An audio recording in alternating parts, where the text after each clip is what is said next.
Panorama group, जो सोचता है वो करता है। आपके अपने सपनों का आशियाना। कुछ लोग को अनर्गल आलाप करने की आदत होती है।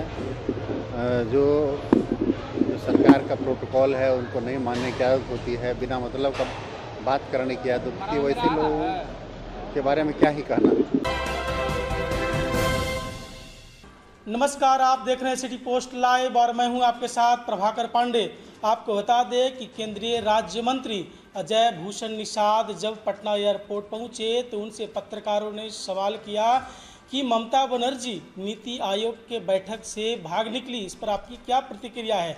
उन्होंने कहा कि ममता बनर्जी ना तो संविधान सम्मत बात करती है और ना ही उनका संविधान सम्मत आचरण है, फिर इस मुद्दे पर मैं तो कुछ कह ही नहीं सकता।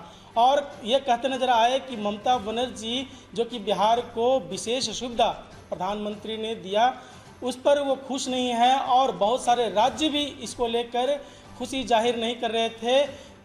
वहाँ पे प्रधानमंत्री सभी राज्य के मुख्यमंत्री से ये जानना चाह रहे थे कि जो विशेष सुविधा दी गई है उस पर कुछ कहे, लेकिन वहाँ से ममता बनर्जी माइक को छोड़कर और भाग निकली। और क्या कुछ कहते नजर आए केंद्रीय राज्य मंत्री अजय भूषण निषाद, पहले आप इनका बयान सुने। ममता बनर्जी ने कहा कि उनका माइक बंद कर दिया गया था। देखिए, कुछ लोग को अनर्गल आलाप करने की आदत होती है। जो सरकार का प्रोटोकॉल है उनको नहीं मानने की आदत होती है। बिना मतलब का बात करने की आदत होती है। वैसे लोगों के बारे में क्या ही कहना। नीति आयोग की बैठक में सर ये भी कहा गया सर, बहुत से मुख्यमंत्री जो है बजट से जो है वो खुश नहीं थे, इसी वजह से उसमें शिरकत नहीं की सर। ये बजट एक तरफा बनाया गया सर, इसको लेकर। देखिए, हमारे यशस्वी प्रधानमंत्री नरेंद्र भाई मोदी और भारत की सम्मानित वित्त मंत्री मैडम निर्मला सीतारमण जी का उद्देश्य है भारत को एक परम वैभवशाली विकसित भारत बनाने का। 2047 तक जो उन्होंने लक्ष्य लिया है कि भारत एक शक्तिशाली राष्ट्र बने, तो उसके लिए जो राज्य पिछड़े हैं उसको प्रायोरिटीज तो देना ही होगा। आखिर उसको मुख्य धारा में लाना है विकास। अगर हर स्टेट का प्रॉपर विकास नहीं होगा तो विकसित भारत बनेगा कैसे।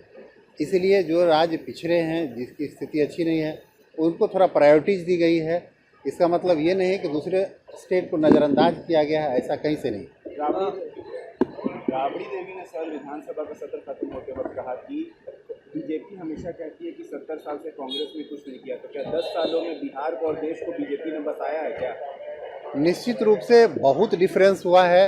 पिछले 10 साल में आप देखेंगे तो बिहार में कितना परिवर्तन हुआ है। 10 साल पहले आप देखेंगे तो बिहार का जो स्थिति था, खास करके जो जब बिहार में एनडीए की शासन नहीं था, तो एनडीए के शासन से पहले बिहार में बिजली की क्या स्थिति थी, रोड की क्या स्थिति थी।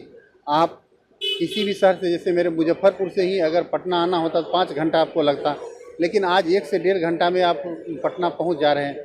डेवलपमेंट ये होता है, कभी बिजली के बारे में किसी ने कल्पना नहीं किया होगा। और आज बिहार में बिजली की जो स्थिति है, अब बहुत कम समय के लिए बिजली कटने पर न्यूज़ बनता है। और बिजली के क्षेत्र में हो, शिक्षा के क्षेत्र में हो, स्वास्थ्य के क्षेत्र में हो, पुल पुलिया के क्षेत्र में हो, काफ़ी डेवलपमेंट हुआ है। उन्होंने बिहारियों पे सवाल खड़ा किया है कि रामगढ़ में आके बिहारी लोग मुखिया क्यों बनते हैं झारखंड में। डेमोग्राफी चेंज पे उन्होंने सवाल उठाया और कहा कि रामगढ़ में आके बिहार के लोग मुखिया क्यों बनते हैं। देखिए, मेरा मानना है कि भारत एक देश है और भारत में कहीं भी जहाँ भी जो लोग रोज़गार के लिए जाते हैं, जहाँ जिनको मौका मिलता है, एक देश होने के नाते कहीं भी लोग जहाँ एलिजिबल हैं लोग चुनाव लड़ सकते हैं। इसमें किसी को कोई आपत्ति नहीं होनी चाहिए। बिहार के लोग दूसरे कंट्री में जाकर के प्रधानमंत्री बन जाते हैं, तो ये छोटी मानसिकता है। ये लोग बांटने का प्रयास कर रहे हैं। बिहारी है, झारखंडी है, ये महाराष्ट्र के लोग हैं। हम लोग तो एक नेशन की बात करते हैं। इसलिए ऐसे लोगों को जनता समझ चुकी है कि ये लोग देश को बांटने वाले हैं, देश के विकास के पक्षधर नहीं हैं। केंद्रीय मंत्री अजय भूषण निषाद ने कहा कि ना तो कांग्रेस और ना ही राजद इस जो बिहार को विशेष सुविधा मिली है इससे खुश नहीं है। यानी सीधे तौर पर कहें तो बिहार के विकास में ये सब बाधा उत्पन्न कर रहे हैं, ये बाधित कर रहे हैं बिहार के विकास को। और जब पत्रकारों ने सवाल किया कि कांग्रेस विधायक शिल्पा नेहा तिर्की ने कहा कि रामगढ़ में कोई भी मुखिया आकर बन जाते हैं, बिहार से कोई भी आते हैं और मुखिया बन जाते हैं, इस पर उन्होंने कहा कि कांग्रेस ही नहीं, राजद और महागठबंधन के जितने भी दल के नेता हैं ये नहीं चाहते हैं कि भारत में सभी राज्य आपस में मिलजुल कर रहे। ये क्षेत्रवाद करते हैं, जातिवाद करते हैं और धर्म के नाम पर लोगों के बांट कर राजनीति करना चाहते हैं। लेकिन प्रधानमंत्री ये सब नहीं होने देंगे।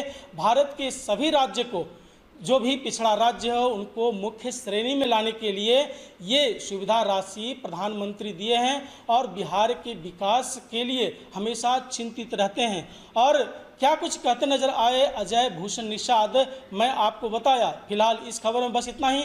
आगे के तमाम खबरों के लिए बने रहे मेरे साथ। वीडियो को लाइक करें, शेयर करें, चैनल को सब्सक्राइब करना ना भूलें। धन्यवाद।